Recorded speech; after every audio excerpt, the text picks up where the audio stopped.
Hello students and welcome to my channel. In today's video, we shall be doing part 2 of synthesis of sentences. In the previous part 1, I have explained to you in detail synthesis of sentences to form simple sentences using your 6 different forms. In today's video, we shall continue with part 2, which includes synthesis of sentences to form a new sentence. Now, as we know, the new sentences can be simple sentences, compound sentences, and complex sentences. In the first 4 parts, we have discussed about changing or combining sentences to simple sentences. In today's video, we shall tackle how to synthesize or combine simple sentences to form a compound sentence. Now, what do we understand by synthesis? The combination of different parts or elements to form something whole is called as synthesis. But what is the synthesis of sentences? What needs to be combined? The combination of a number of simple sentences to form a new compound sentence is going to be discussed in this video. Now let us understand what is a compound sentence. What do you mean by a compound sentence? A compound sentence, students, has got two main or independent clauses. The main clause or the principal clause or the independent clause, they all mean the same. And how are they joined? These sentences are joined by either a coordinating conjunction or a conjunctive adverb or a semicolon alone. So, because we are trying to understand how to synthesize or combine one or more sentence, we need to find ways of combining them. Combining what? Combining the sentences. And these sentences can be combined using your conjunctions, which are also called linkers, because they link one or more sentences together, or with the use of a adverb or with the semicolon alone. So as I told you, compound sentence will have two main clauses. Okay. Now these two main clauses are also called principal clause or independent clause. A sentence that consists of two main or independent clauses is called a compound sentence. Now, he worked hard but could not succeed.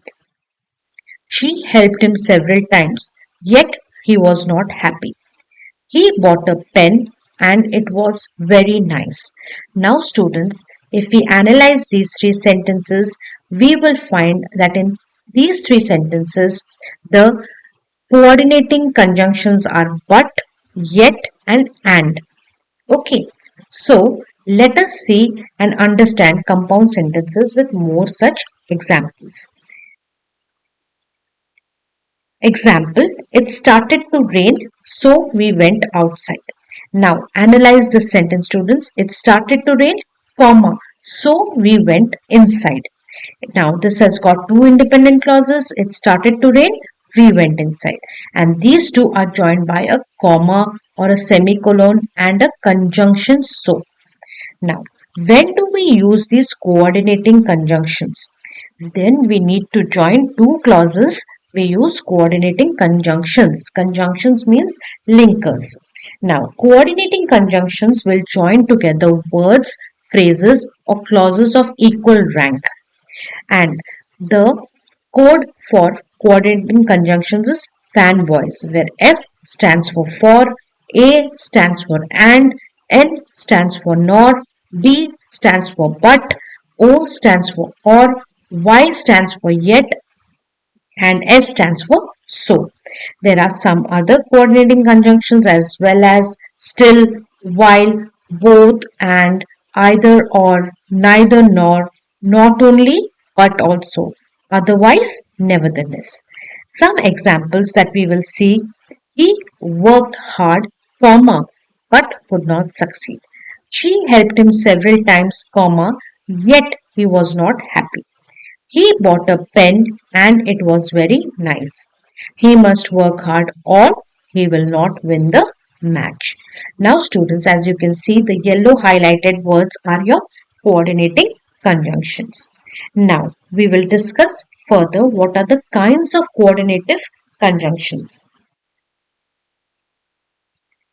The first coordinative conjunction, students, is cumulative coordinating conjunction.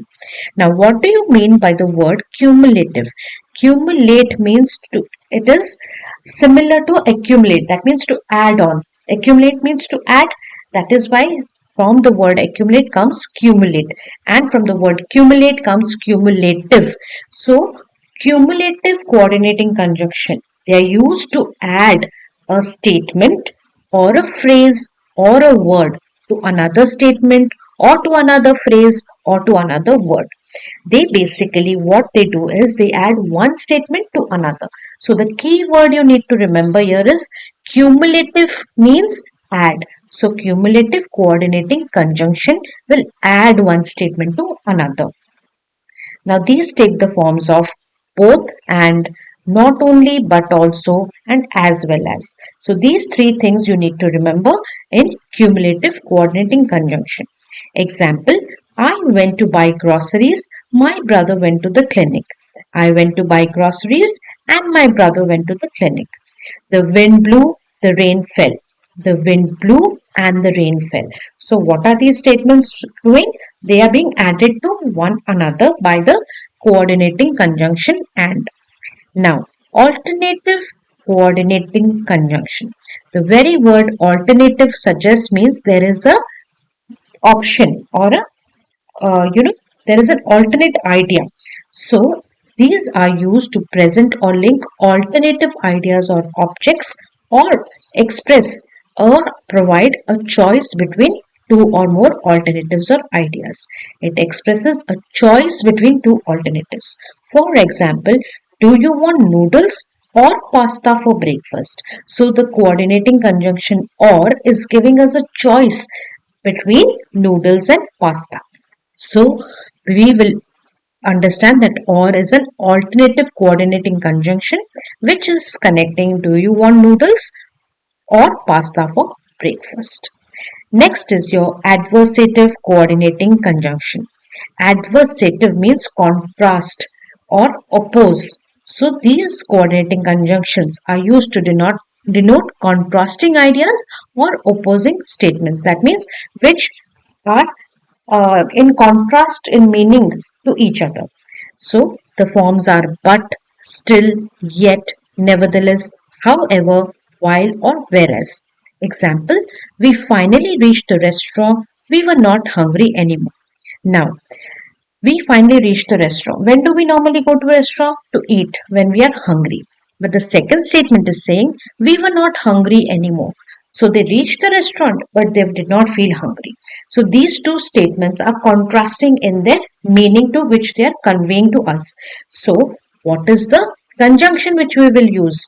Because they are contrasting, we will use we finally reached the restaurant, but we were not hungry anymore.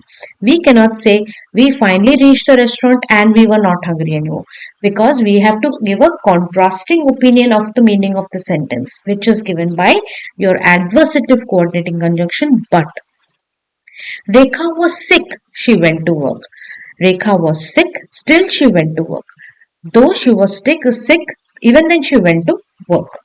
Next is elative coordinating conjunction. It is used to indicate or express an observation or inference. Now, something which the statement will infer or will give an observation, there we use elative coordinating conjunctions. The forms are therefore, so, and for. And in these cases, the second main clause is the result of the first main clause. One statement is inferred from the other. That means you understand something based on the meaning which another sentence is conveying. Example, it is raining heavily, I cannot go out as planned. Now, because it is raining heavily, I cannot go out as planned. So, how will you join these two sentences? I cannot go out as planned, for it is raining heavily. I went to the supermarket, I had to buy some groceries. Now, what inference am I getting, or what observation is happening? I went to the supermarket. Why do we normally go to the supermarket? To buy some groceries. So I had to buy some groceries. So I went to the supermarket. The second sentence will be written first, followed by the coordinating conjunction, which is elative, followed by the first main clause. Like in the first sentence, it is raining heavily is the first main clause, and I cannot go out as planned is the second main clause. But because I am understanding something from the first clause, therefore the statement will start with the second clause. I cannot go out as planned. What is the reason? What is the inference because of which, or what is the observation because of which I cannot go out as planned? It is because it is raining heavily. I cannot go out as planned, for it is raining heavily. Next, I had to buy some groceries. You will start the statement with that. So I went to the supermarket. It is an inference or an observation. He did not appear in the test. He was fined. He did not appear in the test. Therefore, he was fined. Now combine each set of simple sentences into one compound sentence. As I told you, just to refresh your memory before we go over to the exercise, a compound sentence has two main or independent clauses joined by either a coordinating conjunction, which is your fanboys, and the second is a conjunctive adverb. For example, however, therefore, these are all conjunctive adverbs. Conjunctive means they have how and ever, two words together, there and for, therefore, and a semicolon alone. So let us go over to the exercise. It was a stormy night. We ventured out. Answers are given down below, but first try to understand and attempt this exercise on your own. Try to analyze the sentence. It was a stormy night. It was a very, very stormy night in which normally we should not go out. Venture out means go out. But we ventured out. It was a stormy night, yet we ventured out will be the answer. Because these are two contrasting statements. The paper is good, the binding is very bad. Paper is good, binding is very bad. That means again these two are not in sync. The paper is good, but the binding is very bad. We must hasten. The robbers will overtake us. Now, hasten means hurry up. So, we must hasten or else the robbers will overtake us. He was fined, he was sent to prison. Now, he was fined and sent to prison. We can travel by land, full stop. We can travel by water. Instead of repeating these two, we can just say we can travel by land or by water. Come into the garden, pick some flowers. Come into the garden and pick some flowers. These are two statements which are in sync with each other. Many are interviewed, few are chosen. Many people come for the interview, but out of that, only few selected people are chosen. So many are interviewed, but few are chosen. He is foolish, he is also obstinate. He is not only foolish, but also obstinate can be the answer, or you can also write he is foolish and obstinate. But the more correct meaningful compound sentence will be he is not only foolish but also obstinate. He is poor, he is honest, he is respected. He is poor but honest and respected. Or you can also write he is not only poor but honest and respected. But more clear statement will be he is poor but honest and respected, because we have two positives in the person and one negative. That is poor. Next, wise men love truth, fools shun it. Wise men love truth, but fools shun it. These are two contrasting statements. Opposing statements, sorry. Next, combine each of the following sets of simple sentences into a compound sentence. Answers are given below. Please go through it and then refer to the answers. Make haste, you will be late. Make haste or you will be late. I am going to Delhi. I will stay there for a week. I am going to Delhi and will stay there for a week. Hate begets hate. Love begets love. Hate begets hate and love begets love. Professor Gupta was late. He missed the train. Professor Gupta was late, so he missed the train.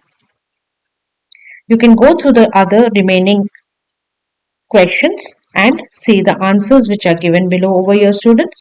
Please try it out on your own first and then refer to the answers. Now, I hope this video is helpful for you, students. Please go through part 1, 2, 3 and 4 of synthesis of sentences to form simple sentences. Then come over to this video to form compound sentences, and in the next video we shall do how to form or synthesize simple sentences to form a complex sentence. If you like my channel, students, please like, share and subscribe. Keep the notification button on for more such notifications. Thank you, students, and all the best.